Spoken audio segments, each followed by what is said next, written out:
what was a nice like little thing to get us thinking, and like as a nice little first one, is I suppose I've written it down as, what's your feminism and gaming anecdote?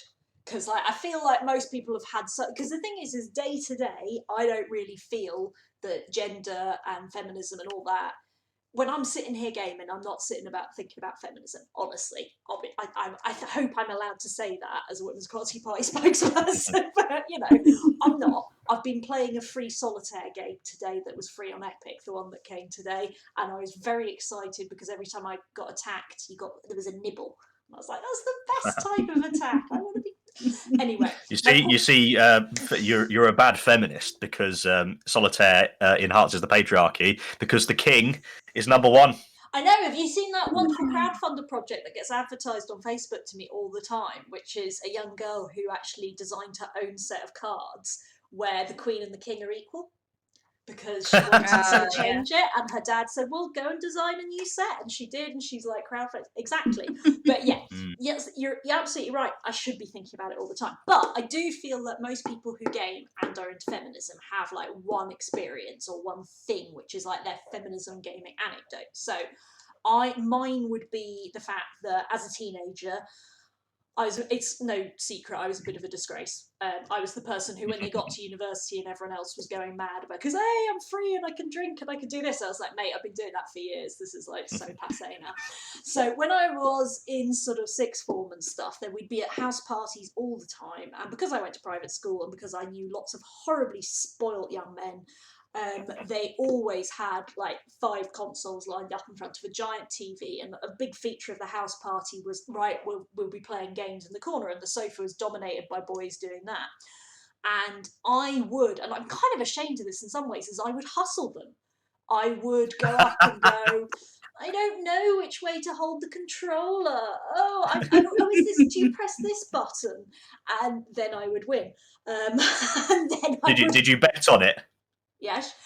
Yes. And I'd like to say I bet money on it, but I didn't. I bet drinks on it, which is even worse. I didn't have to pay for a drink ever. But that was the thing. It's like, so, you know, for me, it was this thing of like, boys assume that girls can't play computer games well. Mm-hmm. And it feeds into me and my whole patriarchy princess stress, which was that I was a special girl. This is why it took me so long to come to feminism, is because I was better than other girls because I could play computer games. When, of course, there was plenty of girls like Jem who were secretly playing computer games and not telling me. I should have known. Exactly. So what is your feminism and gaming anecdote? Well, I'll come in there because it's very similar. I had similar experience, and my one would probably be that when I was mudding multi-user dungeon text-based game, I played a female nymph where you could only be female. There were no male nymphs, which I think is an issue in itself. But anyway, I was a nymph, and I spent my whole time floating about in very diaphanous clothing. All my descriptions were really, really sexualized, and I used to just love as you have described, taking full advantage of all of the male gamers who would come in and be like, oh, it's a girl and we don't see them here, and you know, they'd be like, let me get you this and let me get you that, and I'd be like, yes, please do, and I'd send them off. And I just felt, and at the time I felt like it was an empowering thing, and I think now in my more mature feminism, I recognize that I was just simply reinforcing the sort of patriarchal stereotypes. But later, when I was playing World of Warcraft, I was a tank, and I loved that. And I always hated when we went onto voice and we were talking over TeamSpeak or whatever it was in those days, and people would hear my voice and they'd be like, there'd be this silence that would go through the group. And like, oh, it's a woman. and I'd get all these messages from all these guys going like, you know, and I'm just, yeah. But so, because I was twice their age. But I really enjoyed tanking, and I didn't want any of that whole, you know, like, come and help me or get anything for me. So my attitude completely changed later. And I think it it was a very interesting sort of like tracking of my appreciation of feminism. And to be fair, my tanking days were before my feminism got really hardcore. So I'd be really interested to see how it would pan out today if I was in that sort of environment. Yeah, I also, when I do voice chat, very occasionally when I do the voice chat on Rust, where you can, anybody, if they come near you, you can talk to them. The last time I did it, they all went, he's a 10-year-old boy. So clearly I haven't quite got the womanly voice down. Alex, the last thing on their list was that you could be female. Clearly it's a kid. Alex, because you're a bit younger than me and Jem. Yeah. Is it the same? Has Not it really. changed? I mean, I haven't had much experience with chatting online while gaming because I tend to do things kind of solo. I was going to mention, because I'm struggling to think of something, but I was going to mention, I guess, when I decided on my gaming handle, which is Miss Lefty 25. The lefty is because I'm left-handed, but yeah. Same, This was about the age of, I guess, 13 or 14, I would say. And I suppose, I don't know if it's good or bad, can't say it, feminism, but like, I suppose there's always a slightly defiant part of me that's like, yes, I want to make everyone know that I am a woman playing, and I am a single woman also. But yeah, I don't know what was going through my head really. I was just like, well, I'll just be that, and that is my name, and now it is forever my name. But yeah, I suppose I just wanted to be like, deal with it. This is who I am, kind of thing. But yeah, as to whether it's good or bad feminism, I'm not entirely sure, because I guess it is almost feeding a kind of reaction from people, I suppose, which could be construed as bad. But I yeah. don't know, but that's a really interesting that you made a conscious choice to like, because I genuinely like when you say you're stuck with it for life, I mean, my username on most things is Noah Skunk, and I chose that when I was 15. And I am now a lot older than 15, and I've had that for nearly 25 years as my username. So yes, you are stuck with it for life. But I would never have considered then choosing something that marked me out as female. And do you what made me do it? I just thought, well, that's the only name I like, so I'm going to stick with it because it's who I am. I think it's I like when people sort of are wearing your heart on your sleeves. So I can walk through life without anyone knowing that I'm a feminist. But I have a Women's Equality Party bump sticker on my car. I can go through life with like people. It's about the assumptions you make of people. That's why I like it when you see rainbow pride flags everywhere, because that means that person supports LGBTQ people.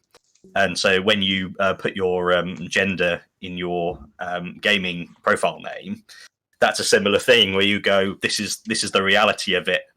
So yeah. And I really want to explore that, but I'm not getting dragged off on a tangent yet, because Matt, I want to know from you, growing up, did you know girls who gamed? Did you have assumptions about girls who gamed? Because you obviously have to be our token male perspective on everything. Yes, I'm proud to be the special man. So no, when I was growing up, I don't think I interacted with a female gamer. It wasn't even on my radar, because I wasn't a feminist for the vast majority of my life. So I'm 26 now, and I first came into feminism when I think I was 22, 23, because I found the Guilty Feminist podcast. Mm-hmm. And but the reason I found that was because I fancied one of the comedians on it. So yeah, that was an important step into it. So that turned me into a feminist, and it was sort of like seeing the Matrix for the first time. And so my feminist anecdote about gaming is quite a broad one, in that you have this awakening, just like Neo in the Matrix, where you go, oh shit, this entire thing is completely different to what I thought it was. And then the way that I played games and the way that I consumed media in general changed, because you know that the picture of Quiet that I sent you from Metal Gear Solid, the woman in just the bikini and the sniper rifle. So the first time I saw that, I was like, yes, that's exactly what I want as this teenage male person going, yes, that's what I want. And in The Witcher, like all the sex in video games, brilliant. Sex in God of War, brilliant. Naked women everywhere, boob armor, brilliant. And then become a feminist, and you go, oh dear, yeah, that's quite problematic, and there's an awful lot of it, and it's not very good at all. So that kind of like, it's like so I play guitar, and it's like listening to a song. When you can play a guitar, when you can't play guitar, the song sounds different. And now I view it all in a different way. And so feminism impacted that, and now it's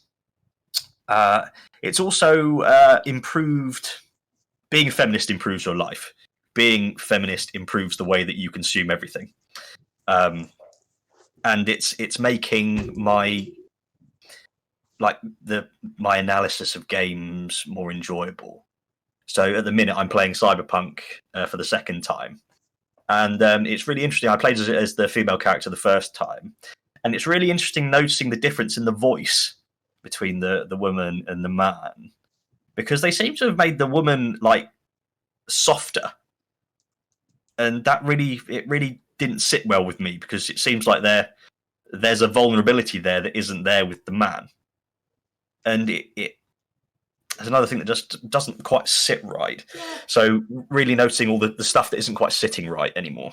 And I think that's like, so, you know, if we were doing this properly live streamed right now, and we had actually anybody was watching, definitely the general take from your traditional young male gamer is, oh, why are you gaming with feminism? Oh, why are you going on about feminism gaming? And it's like, because, I mean, it's interesting you say you didn't think you interacted with any female gamers. You know, I know that I've often hidden the fact that I'm a female gamer online, and Jenny, I think you were saying similar and stuff like that.